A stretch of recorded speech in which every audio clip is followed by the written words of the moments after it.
A couple of years ago, BMW did something really quite, well, clever. They hit the scene with a new performance model, one that would soon be known as the most hardcore BMW road car ever produced. The thing was at the time that no one really knew what BMW was up to because they hid this mysterious new model under the veil of a MotoGP safety car.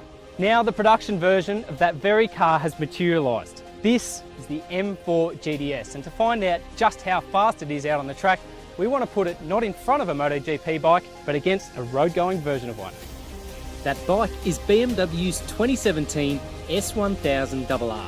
Now, these two machines belong on a racetrack and both sit at the top of their respective lineups. We'll get to the finer points of either in a moment, but first, it's time for a good old-fashioned drag race.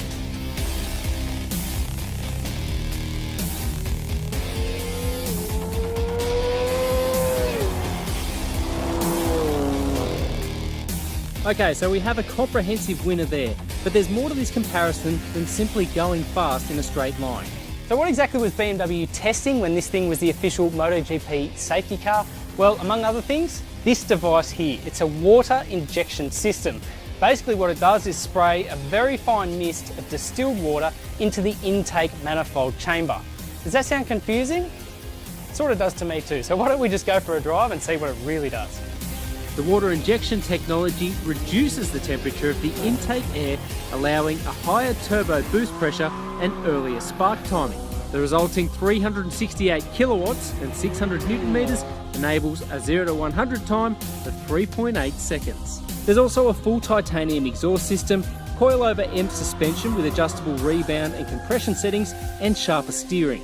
It might have lost the stickers and sirens of the safety car, but make no mistake, the GTS is track focused. The interior is stripped out and fitted with a roll cage, and there are no rear seats.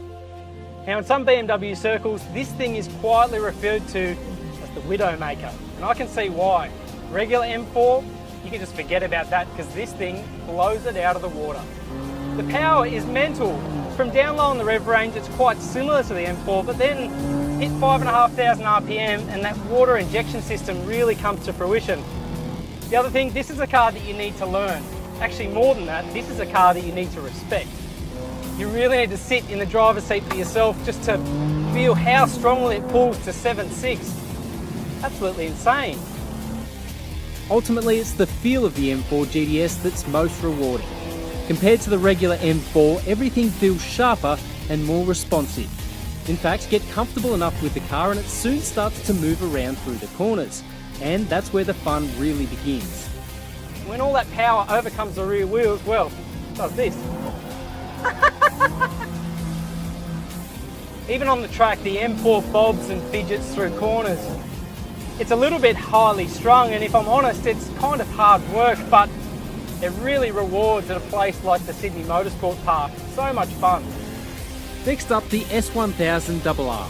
Fitted with a launch control function and a pit lane speed limiter, this 146 kilowatt machine tips the scales at only 176 kilograms dry. Now if I thought the M4 GTS was fast in a straight line, let's try this.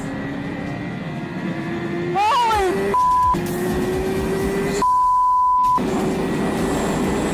That's 260 km an hour!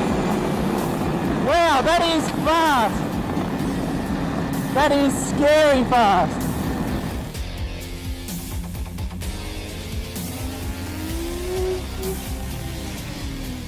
Well, that was immensely fast, and I think, this is crazy to say this, but it's almost the most user-friendly of these two things. All the parameters for the traction control, the ABS, were so user-friendly, I didn't even feel like I was even approaching this thing's limit. Each machine has its benefits, but as for which is the most rewarding around a closed circuit, that title arguably rests with the M4 GTS.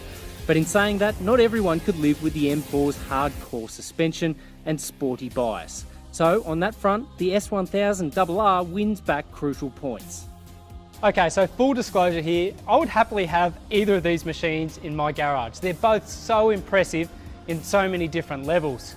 One tiny little thing that I sort of forget to mention up until this point though, the M4 GTS costs nearly $300,000, and at that sort of money it makes it 10 times the price of the S1000RR.